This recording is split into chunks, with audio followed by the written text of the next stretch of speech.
Welcome to the Divorce Podcast, where we explore all aspects of ending relationships, separation, and parenting apart. If your marriage or partnership has ended, or you have friends and family who are separating, this podcast is for you. I'm Kate Daly, a relationship counsellor, divorce specialist, and co-founder of Amicable, the online legal service for separating couples. In each episode, we look at relationships and separation from different angles, including the emotional, legal, and social. I'm joined by experts and special guests who share their own unique stories, experience, and tips, with the goal of helping people end relationships in a kinder and better way. Today, I'm joined by Libby Brodie, wine expert, columnist, and someone who navigated a marriage breakdown and a complete career change all at the same time. We talk about co-parenting, the stories we tell ourselves about who we are and why letting go of them can help you grow. Plus, Libby shares her honest tips for navigating the practical and emotional side of separation. This is an uplifting story about resilience and reinvention, and I hope you love it as much as I did. If you loved this episode, then please subscribe and rate us on your preferred listening platform. Welcome, Libby. Thank you so much for having me. It's a pleasure to be here. It's lovely to meet you, and I'm really interested to hear more about your separation story today. I always think it's so useful when people share their stories, because if you're somebody that's going through this, just knowing that other people have been through it and hearing about their experience can be a real comfort. So thank you. So let's kick off then, Libby.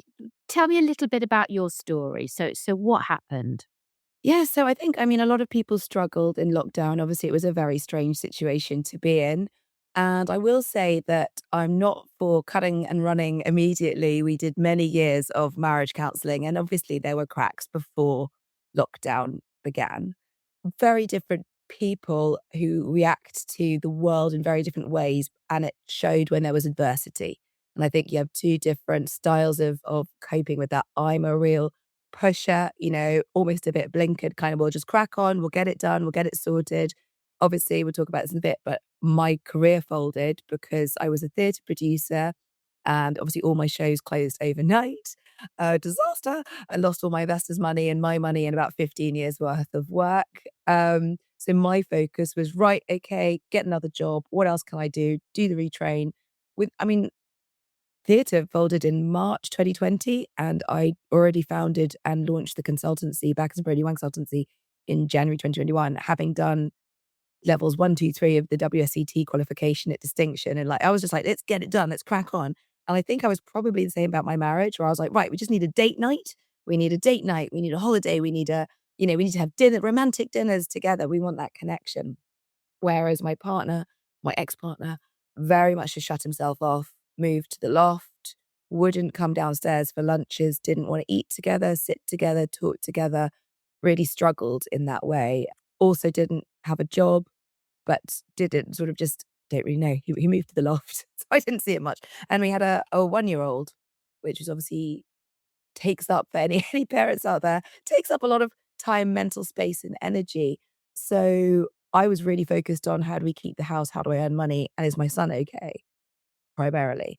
So the marriage sort of went down a bad way, and we did years of marriage counselling. But I think if you're just such different people, you react to the world in such different ways.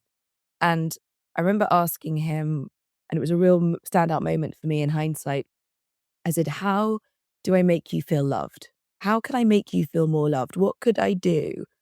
And he said, I feel really loved when you take our son away and you leave me to just have my own space and time. Because I know you're sacrificing what you want to do because you're focusing on the childcare, so you can't do your work. Blah, blah. And I thought, oh, that's the hardest answer, because to prove my love for you, I have to not see you, not be near you, have nothing to do with you. And that's how you feel loved. Whereas I'm like, when he asked me back, I was like, celebration. Let's plan a day together. Let's have a party together. Let's have connection and togetherness makes me feel loved. So it's just polar opposites, total polar opposites. It's never going to work. But do you blame lockdown for that then? Or did lockdown hasten something that you think was there from the outset? It hastened. I think something was there from the outset. We weren't each other's people. And obviously, I'm sure lots of people hear this from friends and family, but everyone goes, we never understood why you were together anyway. You know, you were so different. And I think that's really accurate. And one of the wonderful things that I have learned through this is that I was always in my head. I think I blame the Hallmark movies, but I always thought you needed a balance. You needed this balanced partner. So I'm really outgoing and sort of center stage and let's do bish bash bosh, let's go. And he was very quiet and, the quiet guy in the corner. And I thought I needed that as a balance there, as a grounding, which is nonsense because actually the best, well, not nonsense for everyone, that might work for people, but the best couples I know decades on are the people who have common interests, are the people who are each other's best friends who say, oh, we're going to go and do bowling together. We're going to go skiing together. We're going to go, we've both been reading this book in book club, whatever it is. But actually the people I think that among my group seem to get on best are the people who have, just like your friends. It makes no sense to me that this romantic ideal of Hallmark, the balance, Well, the the whole baker and the opposites city girl. attract thing, isn't it? It's dissing that myth, isn't it? Opposite at, and you speak to lots of therapists. Well, I am a therapist, so I speak to myself, and I think, yeah, that's a kind of a grounding principle of therapy is about it's about the connections that you can make, and that opposites attract is movie myth stuff. It's not the grounding of a great relationship necessarily, unless you get, I guess, as you were saying, unless you get two people who both actually crave having very independent and separate lives. And then it can work as long as you're both coming together in the limited way that you want to come together or in those times when you do. So, but yeah, I think you're right. I think it's the sense of having something in common that actually makes for a very long-term relationship. Hmm. Hmm. Yep. So you don't blame lockdown in of itself, but it certainly hastened something in your personal circumstances. And it sounds like you had trouble upon trouble then. So which came first, the sort of marriage breakdown or the career pivot? I think it all beautifully worked together like a tornado fire on my life. So I know the career folded March 2020 when they shut all live events, and I had a show that had just been flown to Australia ahead of a worldwide tour. I had a show opening in the West End, and I had a show opening at Northampton that was going to tour the UK. So they all just stopped, and you've obviously spent the money on marketing the show and building the show and all that stuff which you're not getting back. So that was awful. So then I became very focused on not losing the house and being able to live. And at that point, it transpired that my husband also didn't have a job. So that was not great either. But we didn't break up. I didn't leave until January 2022. And then I did go back. I came back. I was very in love. He came back with all the, hoping things would be different in, I think, March or April. And then it became very clear that things were not different and officially left in July. So you did that whole period where effectively you were separated but under the same roof. Yeah. And actually when we broke up in July 22, we lived together for 3 months and it really made me realize I'd made the right decision because nothing changed. It was exactly the same as when we'd been together. And when we'd broken up, we had separate bedrooms. He didn't want to ever eat with me or talk to me or, there was no physical connection. So it was really interesting to me. I was like, wow. And actually, I think I think we both felt therefore that we could be quite amicable because it it was just the same. And we both wanted our son to be as fine as possible. Mm. And what was it like then when you were first separated, kind of not being physically intimate, no contact, but living in the same house? How did you navigate that? Because that's a scenario that so many people find themselves in. And yet it must be incredibly difficult, particularly as well if you're both at home because no one's got a job, if lockdown restrictions are imposed, and therefore there's a limit to how you escape that kind of scenario to let some of the pressure off. How did you manage that scenario, that domestic scenario with a child as well? So what sort of arrangements did you have in place? Well, yeah, by that point, we'd out of lockdown. I was working. He still wasn't, but I was. And I was traveling with work and things like that as well. It's interesting with our son because of the nature of our marriage for so many years, never really massively seen us together. You know, I holidayed with friends or family. We didn't eat together. He was used to mummy having one room and daddy having another room most of the time. So that living together situation didn't impact him. And I think that was always our priority. When we first split, we did that. Is it called nesting? When you keep the child in the house. And then, so when we first broke up in the January, I was going to a friend's flat nearby. And then my ex would go to our Holiday Inn nearby. And we felt the best option for him as he sort of acclimatized. When my ex eventually left the house, that was much harder because although it wasn't a huge effect, like we weren't going on holidays, we weren't having meals together anymore, we were always somewhere in the house. So that was trickier, I would say. But with all these things, I think it's the tribe you have around you that really make a difference. And we had such a wonderful team at his nursery school, neighbors, friends, that sort of kept it feeling like a community and were looking out for his welfare as well and making him be as okay with it as possible. And presumably that meant, you had to keep some semblance of a relationship with your ex then to be able to co-parent, to keep that community feel going in the best interests of your son. Yeah, I think that's very important to me. I actually do say that I don't think I broke very many of any of my main marriage vows because my main vow was I promise to always fight for us throughout our lives. And I am, but in a very different way.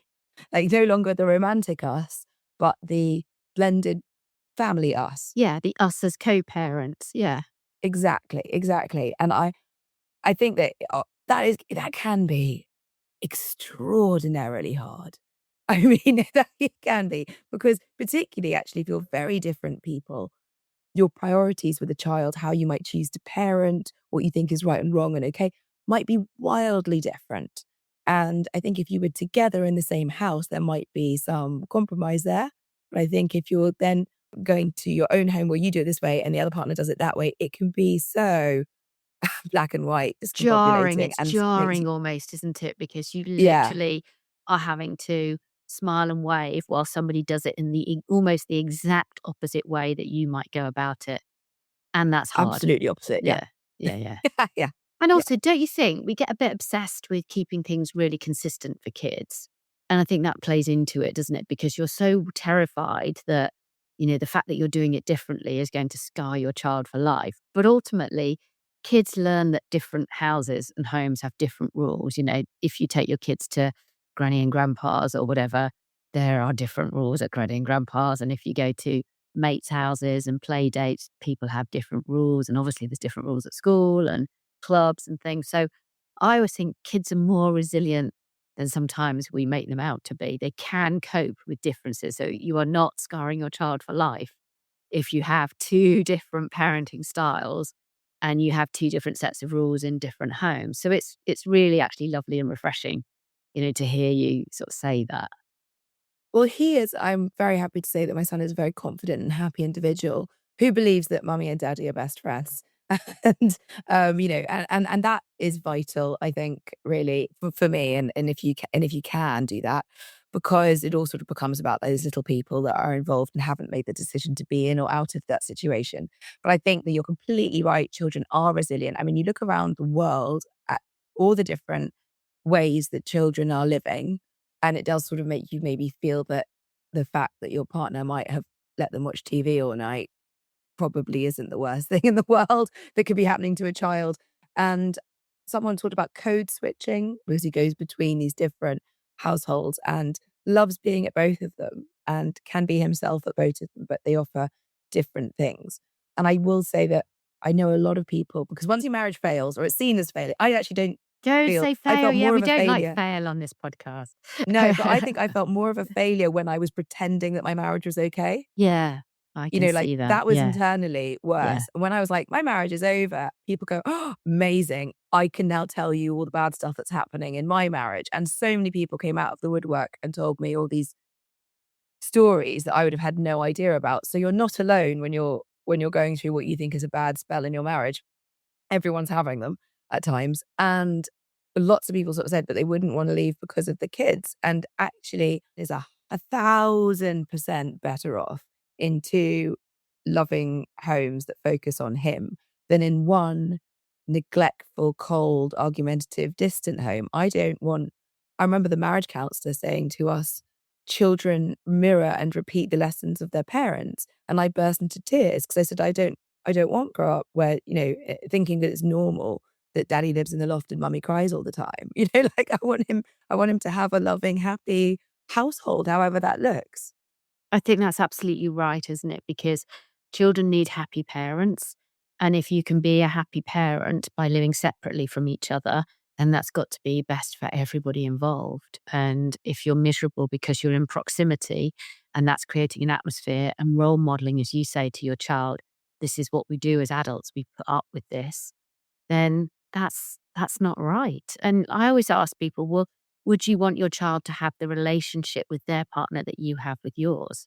And when they say, oh God, no, you just think, well, and yet here you are persisting with this. It's like, yeah, I it's mean, that's such a so thing. key. It's such a good question to ask. I feel like you should say it louder for those at the back. Would you want your child to be in this situation? Yeah. If not, why are you in that Yes, situation? exactly, exactly that. I I think, mean, and mm, if you can explain that with some compassion to people, but I think it goes to what you say. When we laughed about it being a failure, we still see a lot of the time people feeling it's a failure if their marriage ends.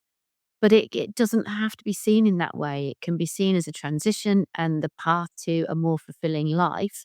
And it doesn't mean what's gone before is bad or not worthy of anything. It's just things might have changed. And if things have changed, I feel like I'm preaching to the converted here because, as you said very at the very beginning of this, you're a doer, you're a planner, you're a like, let's just get on with this. Something's changed. I need to change my behavior. I need to do something different. yeah, it's making a proactive choice. Yeah, exactly. It sounds like you attacked the separation with the same sense in a way. Very much the vigor. Yeah, I remember the first Christmas, I invited the ex over for Christmas lunch and he came and my parents were there thinking, this is really weird.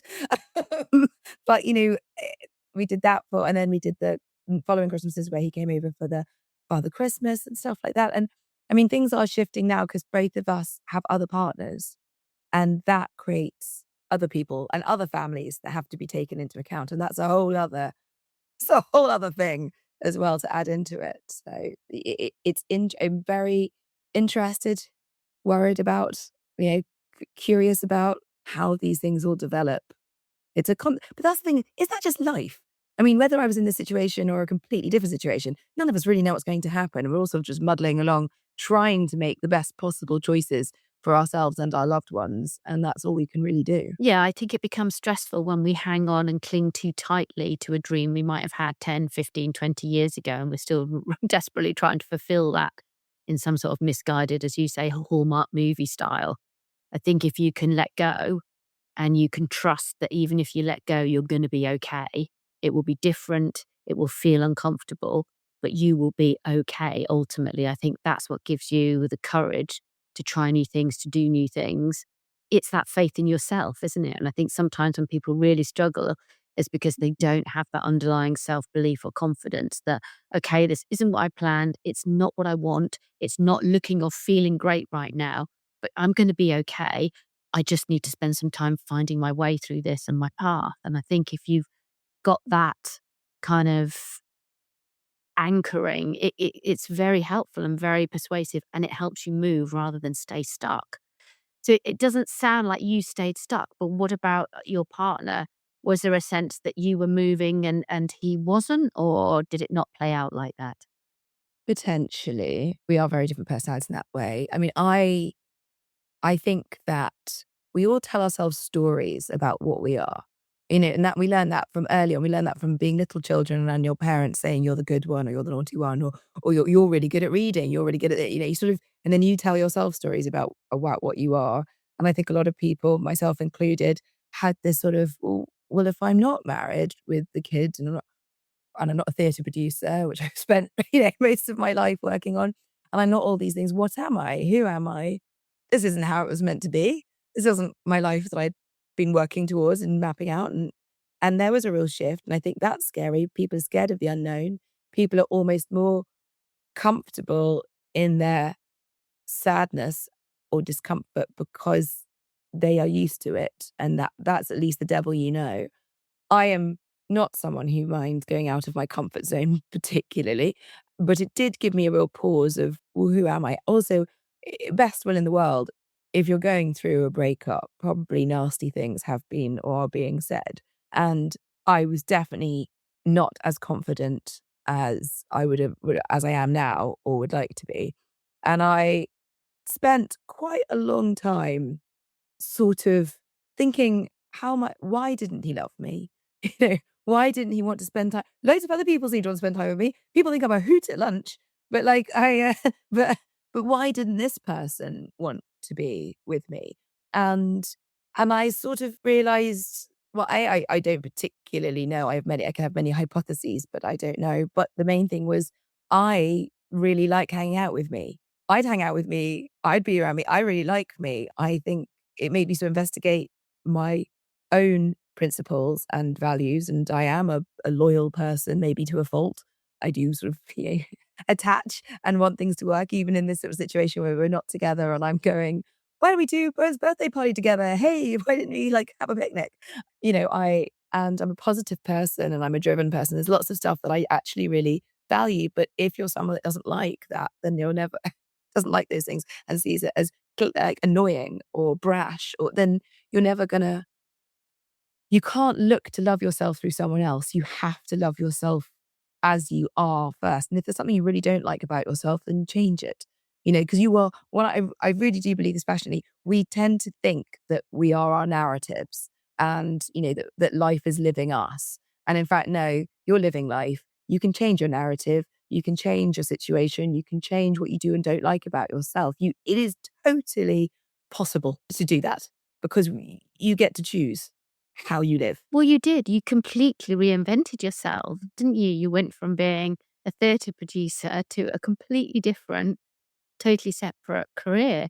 And like you were saying before, when you're going through a relationship breakup and then you lose the thing in your life, which is presumably a sense of stability and pride and something you were good at the same time, that must be a real kind of blow to the identity. There must have been a lot of soul searching at that point about, well, as you were just saying, who am I? If I'm not the theatre producer and I'm not the wife, then how did you deal with that? Because I think that would be pretty overwhelming. I think most people probably just want to shove the duvet over their head and lie there for quite a long time. So what was it that you did that allowed you to actually think, no, sod this. I'm going to get out there. I'm going to look for something different. I mean, how did you even come up with the idea of starting a wine consultancy? Well, yeah, basically I just took to drink but monetized it. So Oh, yeah. basically Well, divorce and that's a good career failure just story. led to the Yeah. bottle. But no, so okay. I think firstly, there was no other real option. Things had been going well. So I had just bought a house with a huge mortgage. I had a child that needed providing for. There wasn't really time to wallow. It was more sort of, right, okay, well, that's a real bugger. We better crack on to Desperate something else now then. situation. Yeah. Okay. I really had sort of two things that I thought about going into because I'm wonderfully unqualified apart from the theatre producing, which had been my mainstay. So I knew a bit about wine because I was interested in it. So I had some books and I asked sommeliers questions, but that's about it. So I started doing the online because it was still locked down at that point. Online WSET course, learning about it, thinking, could I do this? And the other one was confidence coaching because I am quite confident and I like people and communicating. So I was like, maybe I can help people public speak because of the theatre connections and all that stuff. So I actually started studying both and it was whatever sort of sticks first. And I got distinction in all my exams for the wine. And I planned to be a delivery sort of driver, sort of doing events from my production background. I thought I could do events, I could provide the wine.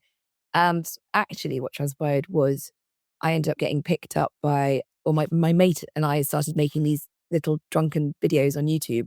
He's a big, hairy ex rugby player and now comedian. And we called ourselves Boozy and the Beast.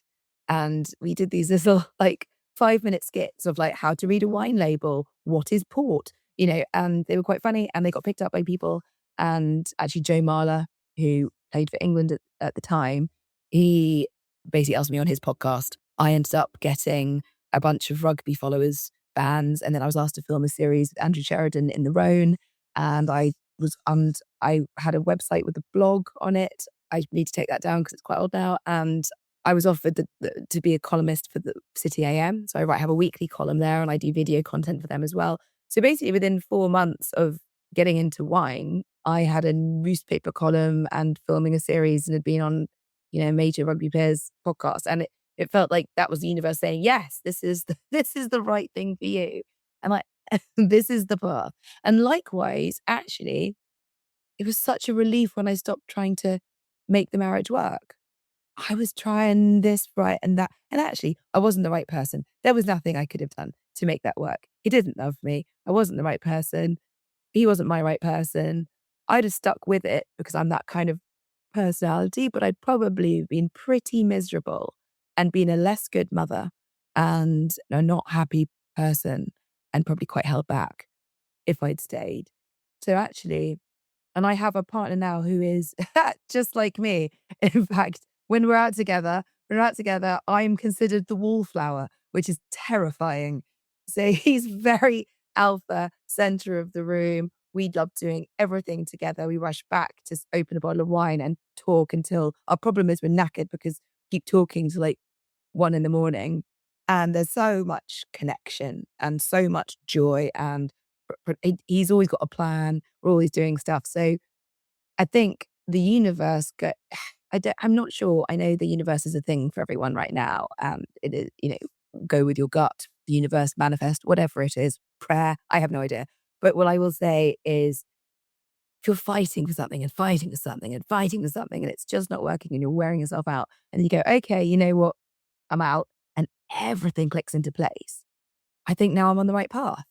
And actually, my bad relationship and my divorce have made me a thoroughly better person. That's so It's interesting when you say that, because we often say, and I never want to gloss over anyone's pain and to pretend that this is easy, or that divorce is a lifestyle choice of some kind. But when you are released from a bad relationship, it is an opportunity, and a decision is to kill one idea and to promote another. Decide is from the Latin to kill, so a decision is to kill off an old idea. And if the old idea is making you miserable and sad and a worse parent and a sadder person, then it's okay to kill off that idea, because that releases you and them to go and find a more fulfilling life. And we only get one, and it's very short, particularly when you're the wrong side of 50, it suddenly feels even shorter. And therefore, you've got to take the opportunity when you can, and to make something of your life. And it just feels, from what you're saying, like that's how it hit you. It's released you. and I would like my ex-husband to be happy. I would very much wish that for him because I think it would make it much better for us as co-parents. And there is a way to move on and move forward. But, you also have to sort of give up your responsibility for that other person and give up trying to solve that so I think that's quite an important thing, like, give up, guys. No, but like just, give up trying to enforce things. It doesn't work. If that other person doesn't feel that way, you can't make them. You can listen to them, and if you want to do counseling and talk that through, that's brilliant. But you can't force them to appreciate you, value you, like you, whether you're together or not. Well, I always think that's where the ego comes in, because we are egocentric things, aren't we, human beings? And therefore, we labor under this belief that we have control over lots of stuff that we absolutely, I don't believe, do have. And so, if you can recognize where you can't control another human being's feelings, happiness, whatever it is, I think that does release you to be able to say that person is autonomous, they are responsible for themselves. I need to be responsible for myself and the things that I do have influence over. And I think that's a fundamental learning of getting divorced as well, isn't it? Knowing at what point your responsibility to your co-parent is about how they interact with their child, not your child, not what the other parent does and how they run or live their lives. And that's quite a tricky line to find sometimes, I think. It is because there has been a deep connection there, and there is that if there is that a child involved, there is that connection between you and you. It'd be lovely if we could all get on, and it would be lovely if, there are so many things that it would be lovely if, but sadly, as you just said, we cannot rule that. Yeah, exactly. Well, listen, Libby, in just a moment, I'm going to ask you to share some of your top tips on how to navigate the early stages of divorce and what you learned. But just before that, if you're listening and this episode is giving you even a little bit of clarity or comfort, or just a tip that's made things feel a little bit better or more manageable, then please make sure to follow the Divorce Podcast on your favorite podcast app. Each week, we're here with expert advice and real support to help you through your separation, one step at a time. All right, then, Libby, tell us what you've learned and then end with some final top tips. What have you learned about getting divorced? I think it's important to reframe it as an opportunity that you are taking control of your own life and you have the power to make positive decisions in it.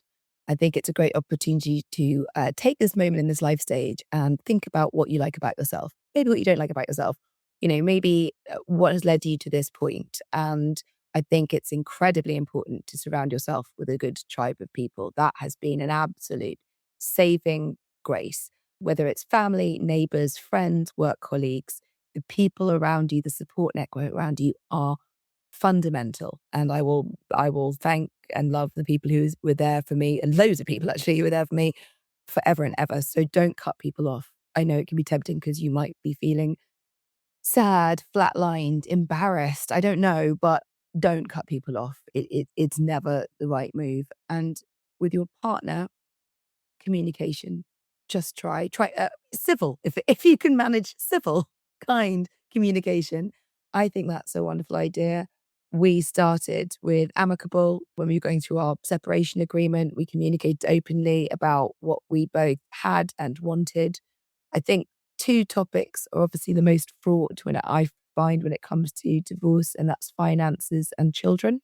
So if you are not yet getting divorced and maybe considering it, I would look very honestly at your finances and your assets and what you have and what maybe you will be inclined to share or split or enforced to by the courts, or how you can work that out in a way that might be beneficial for you both. Also, with children, unfortunately, I so many people I have witnessed use them as pawns and in a power play.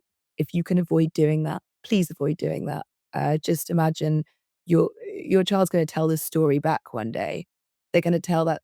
Are you going to be the good person or the bad person in it? Was your home stable, safe, and caring? Were you the one slagging off the other partner or not? That's sort of something you've got to think about. Oh, they're really super tips. Thank you, Libby. I think, like you say, it's that whole thing about how you communicate with your partner is so important, isn't it? And it's easy to say and difficult to do.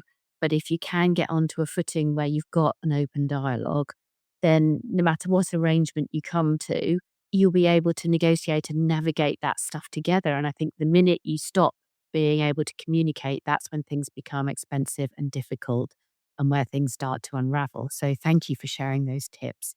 It's been an absolute joy talking to you. Such a positive person. You've put such an amazing lens on divorce and separation and the opportunity that it can create. And that's so refreshing because so much of what we hear about divorce and separation is negative and downcast. And I just think sometimes we need to see it in a different way. And it's one of those things that happens to nearly 50% of marriages. So let's try and find ways of navigating it positively. And you've certainly helped us do that today. So, Libby, I'm truly grateful. And thank you very much for your time. Where can people find out more information about you, Libby? Instagram, it's just my name, at Libby Brodie, LibbybRodie. It's Bacchus and Brodie Wine Consultancy.